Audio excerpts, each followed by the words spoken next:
need to put a plan in place. And what I mean by that, and I've said it before, and also Border Patrol agents, and pretty much everyone has said it, it's a very simple fix.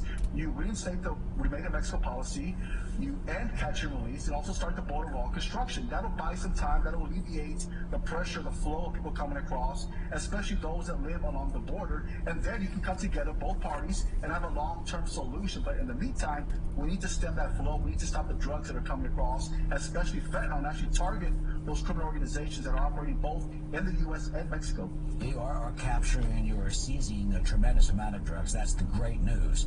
But you also mentioned catch and release and stopping at the border. About 2 weeks ago, the administration started a new policy, which they said that if you cross the border illegally, seeking asylum, they will immediately deport you. You have to apply at a third country. Do you think this will be enforced? Do you think that the administration was their hand forced to put them into this place to try and get a little tougher? Well, I think that remains to be seen. I think it's too early to see actually if it's going to have any type of significant result. But what I can tell you is that now we're starting to see families and children that are being smuggled in vehicles, which we would never see before, because typically any type of family would turn themselves in voluntarily to the law enforcement, Border Patrol, or National Guard. But now we're seeing families, children being smuggled in cars during some of these high-speed chases. We had an incident yesterday where we were helping Border Patrol. There was 2 children, a 4-year-old and an 11-year-old from Mexico, that were left in an orange orchard by themselves. We were able to reunite them with their mother.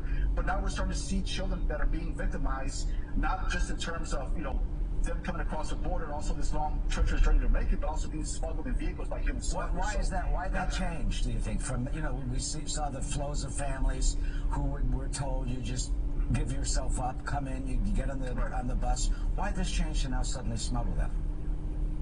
I believe it has to do with the CBP-1 app. I think that it's also, these families don't want to wait. They're getting desperate. They're getting frustrated having to wait. We've heard the CBP-1 app. There is some glitches. It's not working to what they're expecting as far as what they're seeing.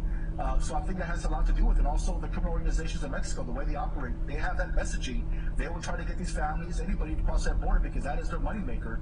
So they're going to try to do whatever they can. They'll change their tactics based on what we're doing and based on what the federal government is doing. It's not going to stop them. And I think that's why we're starting to see that increase in families and children being smuggled across that border, which we would never see before.